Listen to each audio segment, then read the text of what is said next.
सभापति महोदय, आपने बड़ी कृपा की है मुझको समय देकर कि मैं भी बाढ़ और कोरोना की समस्या के बारे में आपका ध्यान और सरकार का ध्यान आकर्षित कर सकूं। महोदय, हमारे यहाँ मिथिला में एक बड़ा पॉपुलर, उसको फकड़ा भी कह सकते हैं, और एक कहावत मशहूर है।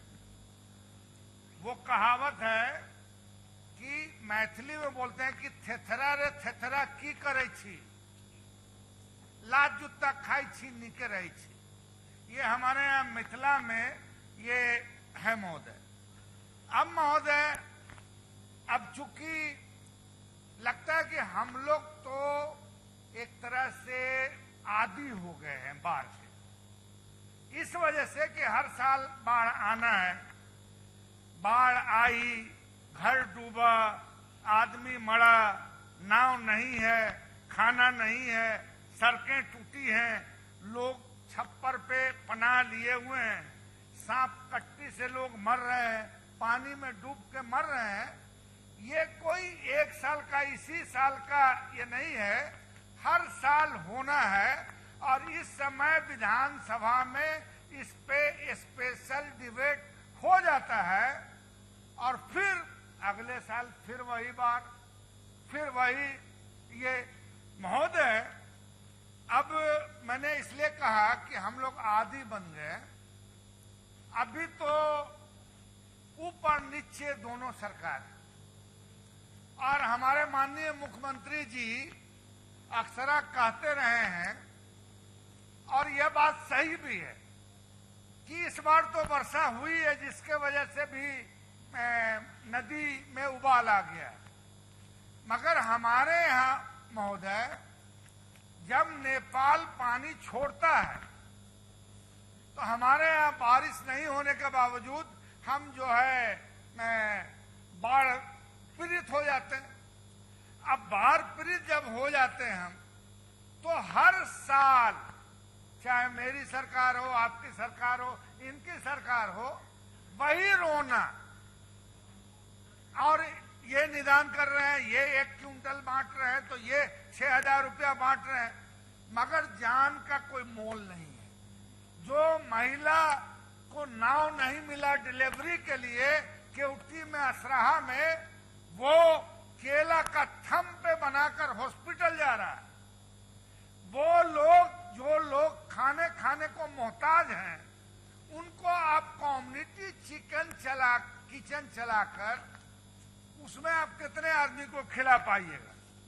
महोदय, यह माननीय मुख्यमंत्री ने भी यह मुद्दा उठाया है, हम लोग भी उठाते रहे हैं कि हमारे यहाँ जो बाढ़ आती है वो नेपाल के द्वारा जो पानी ओवरफ्लो किया जाता है या छोड़ा जाता है बराज के द्वारा, तो हम हर साल जो रोड बनाते हैं, स्कूल बनाते हैं, दूसरा इंफ्रास्ट्रक्चर का जो काम करते हैं, वो नेपाल का पानी लेके हमारा डूब जाता है। तो अब तो सरकार है केंद्र की और बिहार की भी, और हमेशा हमारा जो बना या जो ध्वस्त हो जाता है, उसकी क्षतिपूर्ति न केंद्र सरकार करती है न कोई दूसरा करता है। महोदय, अब मैं बता दूं आपको महोदय, बहुत संक्षेप में, कि अभी जो बाढ़ आई है पूर्वी चंपारण में, पश्चिम चंपारण में, गोपालगंज में, सीवान में, सारण में, वैशाली में, मुजफ्फरपुर में, शिवहर में, सीतामढ़ी में, मधुबनी में, दरभंगा में, शिवहर, सुपौल, सहरसा, पूर्णिया, अररिया, किशनगंज, खगड़िया, पूर्णिया, समस्तीपुर, कटिहार आदि। महोदय, अब इसमें जो लोग मर गए, अब कितने लोग प्रभावित हैं, किस रूप में प्रभावित हैं? मैं नेता प्रतिपक्ष के साथ दरभंगा और मधुबनी, केवटी, सिंहवाड़ा, मधेपुर, मुजफ्फरपुर का एरिया, वैशाली का एरिया, अब हम बोलेंगे तो लोग कहेंगे बोलता है, मगर हमारा काम है बोलना, हमारा काम है आपको आईना दिखाना, हमारा काम है जो कमी है उसके तरफ जो है आपका ध्यान आकृष्ट करना यह हमारा दायित्व है। अब हॉस्पिटल की क्या स्थिति, क्या नहीं स्थिति, अब ये सब हर साल बोलते हैं, मगर इसका वही ढाल के पात 3 पात हो जाता है महोदय। अब जो महोदय कोरोना और बाढ़ दोनों पर एक ही साथ बहस रख दिया गया।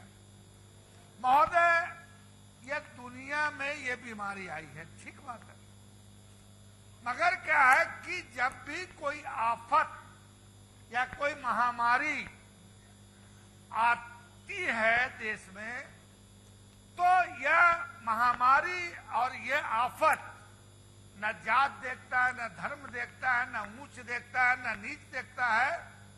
और इसमें ऐसी महामारी में अगर कोई आदमी किसी तरह की राजनीति करता है तो उसको यहां सजा नहीं मिलेगा तो ऊपर जरूर मिलेगा।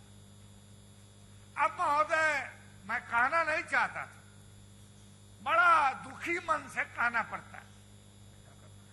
एक टाइम ऐसा आया कोरोना के बारे में कुछ लोगों ने और गोदी मीडिया से लेके और कुछ संगठन के लोगों ने कहा कि जमात ने फैला दिया।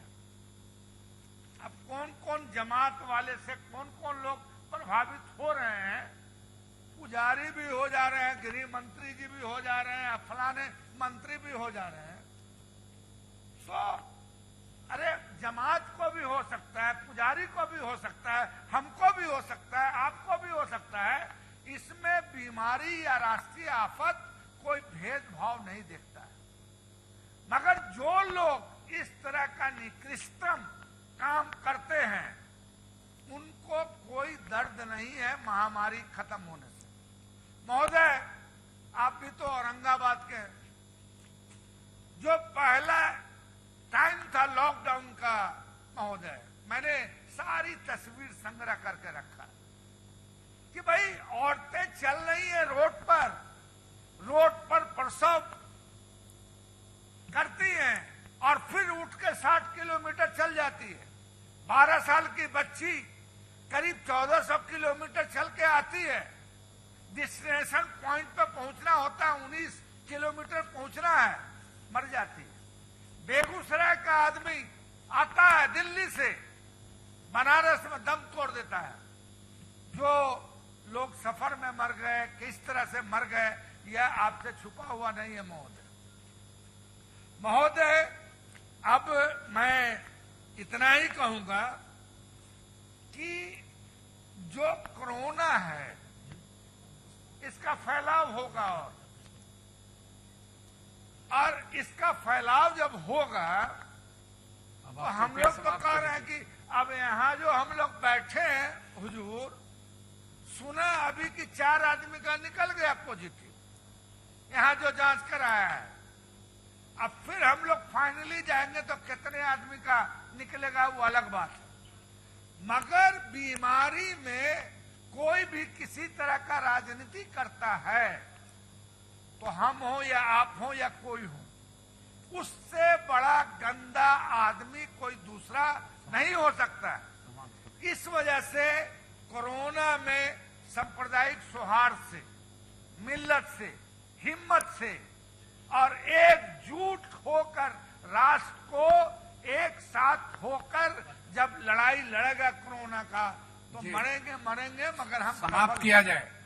माननीय सदस्य और मैं अंत में इतना ही कह के अपनी बात खत्म करता हूं कि डबल इंजन वाली सरकार नेपाल सरकार से बात करके, और अगर नेपाल सरकार नहीं मदद नहीं करती है तो केंद्र सरकार जिम्मेदारी ले कि जब हिमालय की विभिन्न नदियों से पानी निकलकर हमारे यहाँ आता है तो ये राष्ट्रीय प्रॉब्लम है, और राष्ट्रीय प्रॉब्लम है तब फिर भारत सरकार को बिहार में बाढ़ और इस तरह की जो महामारी है इसमें विशेष अटेंशन देने की जरूरत है।